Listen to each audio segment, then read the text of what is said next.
Before this video begins, I just wanted to give a shout out to Patrick Mahomes. Today is his birthday. Happy birthday to the best quarterback in the NFL. Let's get to the video though. And before you ask, what happened to the playoffs? Exactly. He went to games when it mattered most. Welcome back to Grizzly Talks Football. I'm the Grizz, and ladies and gentlemen, we got Week 3 NFL predictions. If you haven't already, make sure you check the playlist for Season 2 so you can go watch every single episode of that season so you're all caught up and you also have our future episodes whenever they come out. Also, do not forget to hit the red subscribe button and hit the notification bell so you don't miss a single one of my videos.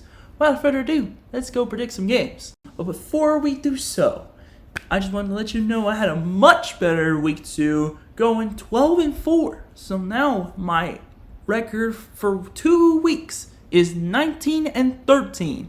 Hopefully doing so much better. Here's to a good week 3. Now let's go predict the games. Starting it off, we got the Thursday night football matchup between the Dolphins and the Bills. Bills win 38-14. The injuries to Ed Oliver and Matt Milano aren't going to make that big of a difference because Miami's defense is not going to be able to stop Josh Allen. And also, fun fact, the Buffalo Bills have won 13 of the last 14 matchups with the Dolphins. That is nuts. As long as Chris Greer is the general manager and Mike McDaniel is the head coach, yeah, I don't see anything happening positive for Miami. Kicking off the Sunday 1 o'clock slate, we got the Cincinnati Bengals taking on the Vikings. Keep in mind, this is the battle between backup quarterbacks Jake Browning and Carson Wentz. Yeah, you didn't know Carson Wentz was on Minnesota, did you? And also got major news for the Vikings. Aaron Jones will be ruled out of this game as well. He had a hamstring injury and he was just recently placed on the IR.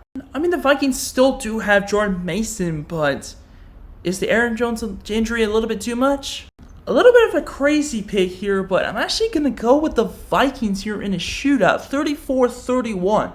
I'm very sure Van Ginkel and Darisaw will be returning to the team for this Week 3 matchup, so they will have one of their best offensive tackles and also one of their best, linebackers.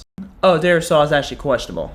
So is Van Ginkel, but I feel like they're more likely to return. Anyways, I do think the Vikings are going to outscore the Bengals, especially with Carson Wentz. KOC is known for making every single one of the quarterbacks that other teams threw away look actually pretty good.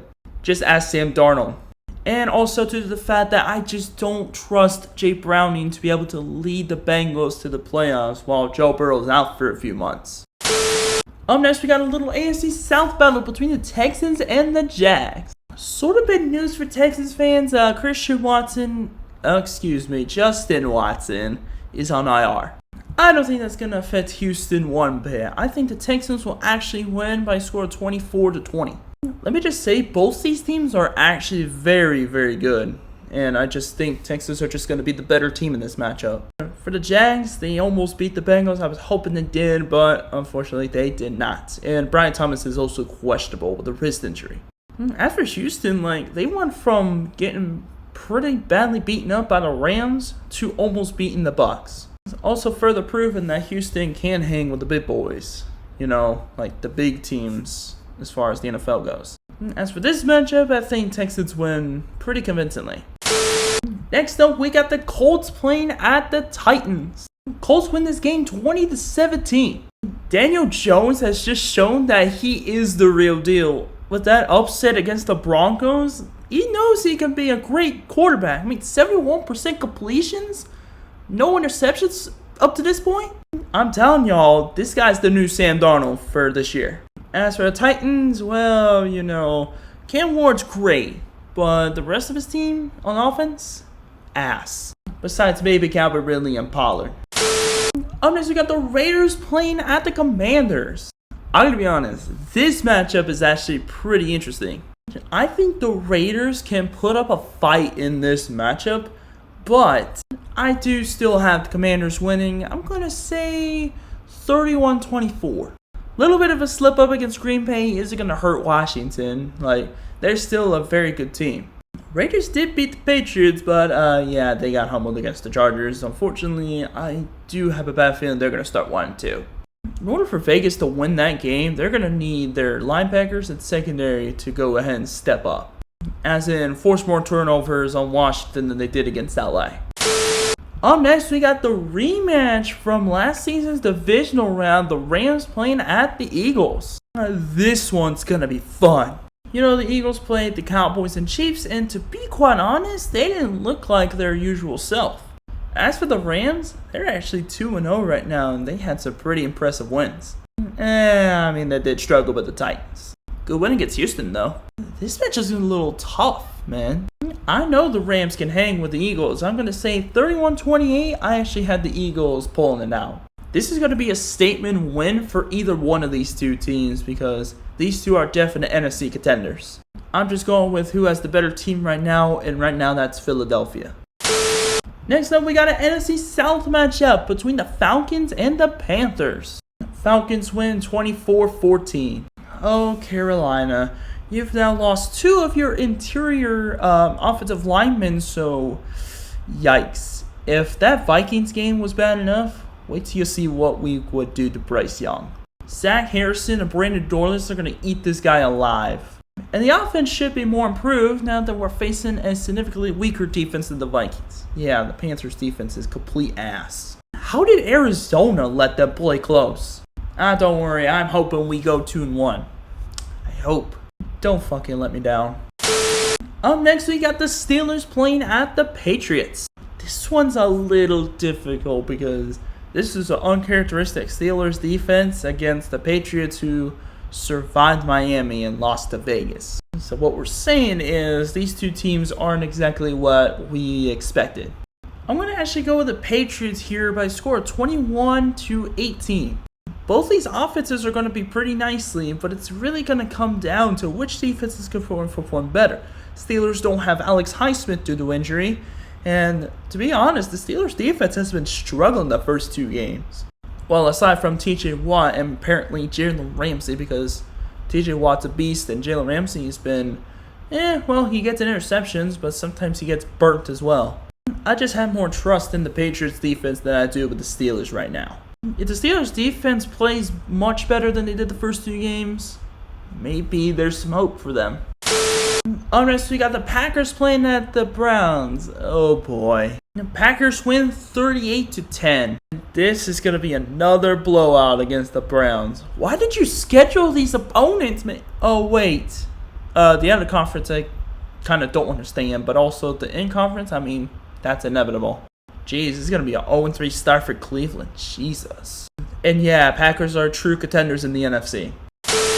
And the final game for the Sunday 1 o'clock slate, we got the Jets playing at the Bucks. Bucks win 31-13. It does suck that Kalijah Kancey got injured. He's out for the rest of the season with a pec injury. But also, here's a bigger problem. Jets don't have Justin Fields. He's out for this game with a concussion. And Tyrod could be a bit better than Justin Fields, but I just don't see him winning this game at all. And Baker is just that guy. He's ready to help the Bucks start 3-0, and that's exactly what they are going to do against the Jets on Sunday. Now we move on to the 4 o'clock slate. First up, the Broncos playing at the Chargers. Little NFC West matchup we got here. It's going to be a little tough. Bonus had a much better performance in Week 2. One costly interception was pretty much the big difference, but he also played against the red-hot Daniel Jones. As for the Chargers, they upset the Chiefs and actually beat the Raiders pretty convincingly in Vegas. So this one's going to be a little tough, but I do know Khalil Mack is going to be injured. He's out for this game with an elbow injury that he suffered last week, as in like 2 nights ago. I'm actually going to pick the Broncos to win actually a 21-18 victory. I'm just kidding. I'm going to make it 28-17. With the threats of Khalil Mack gone, I think the offense should be able to thrive again. And also, Broncos defense is still very, very good. And I think they will be able to give the Chargers offense, led by Justin Herbert, a bit of a challenge here. So yeah, I actually have Denver winning this one. Up next, we got the Saints playing at the Seahawks. Seahawks win convincingly. I'm going to say 31-17. I'm not sure what the hell the Cardinals and 49ers were doing, but yeah, the Saints aren't going to do the same thing to a third straight NFC West team. I could tell you that. I mean, yeah, I get it. The Niners were injured, but Seahawks are not the case. I am expecting Seattle to blow out the Saints. And also, Sam Darnold is actually pretty fucking good. Up next, we got the Cowboys playing at the Bears. Let me just say, the Cowgirls should be 0-2 right now if it wasn't for Russell Wilson choking. But I will say the Bears made J.J. McCarthy look good. It was fool's gold.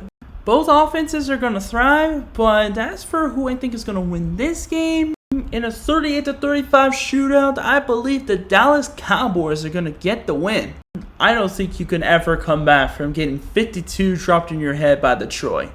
It seems like the Cowboys do have the better roster in terms of a defense, but yeah, without Micah Parsons, they're not going to have a pass rush on Caleb Williams. It won't matter because the Cowboys can outscore the Chicago Bears at will because Caleb Williams is in his second year and he's still not as experienced as Dak. And the final 4 o'clock game for Sunday is the Cardinals taking on the 49ers, the battle between the two teams who almost lost to New Orleans. With Brock Purdy being doubtful and George Kittle still being on IR, it's going to be a little tough for Matt Jones to be able to beat a team like Arizona. I mean, there is still the concern of Will Johnson's, ankle injury. Say what you want, Jennings' ankle injury, so it's a little tough. But I think I may regret this, but I think the Cardinals are actually going to beat the 49ers. I'm going to say 20-17. Cardinals had 2 ugly wins against New Orleans and Carolina, the bottom feeders of the NFC, but then the 49ers struggled with them. That's suddenly giving Arizona a chance. The Cardinals aren't so banged up, and I feel like they're kind of on the same level as San Francisco, but this game could really go either way. Now we got the Sunday night matchup between the Chiefs and the Giants in MetLife. This is an easy one. Chiefs win 28-17. There was literally no way the Chiefs can go 0-3. There's literally no way. If they somehow lose to the Giants, there's something horribly wrong. Worthy is questionable right now, so his status will probably be decided maybe in a game time perhaps, but I do have a feeling he will be back. Even with Xavier Worthy not being there, I think the Chiefs offense can most definitely move the football. It's going to be the defense that's going to give me the least worries. Giants are not going against the Cowboys defense every single week. That's the biggest issue here. Chiefs defense is much better. If you saw the game against Philly, you would know that. Chiefs should win this one easily and get in the win column for the first time this season. And now we got our Monday Nighter, the final game for Week 3 between the Lions and the Ravens. This should be a good one. They definitely are going to save the best matchup for last. I can tell you that. You know what's been really alarming to me? The Lions got decimated by the Packers, but then they decimated the Bears. You know what that tells me? They'll be just fine against terrible teams like the Bears, but when they go against teams like the Packers that are really, really good, yeah, it's not the same. Which is actually why I'm going to pick the Ravens to win this game by a score of 41-38. This game is going to be back and forth, and I think both of these teams have a good chance of winning this Monday night matchup.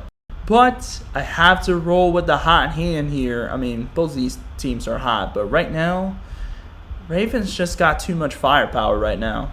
Not only on offense, through running and throwing, also on defense, as far as the QB pressure and also defensive backs as well. That's going to do it for the Week 3 predictions, and that's going to do it for this episode. Make sure you give this video a big thumbs up if you love the episode. Make sure you hit the red subscribe button, hit the notification bell so you don't miss a single one of my videos. This is the Grizz sign off for now, and until next time, I will see you guys later. Peace, love, keep the Grizzly vibes with you at all times. Take care.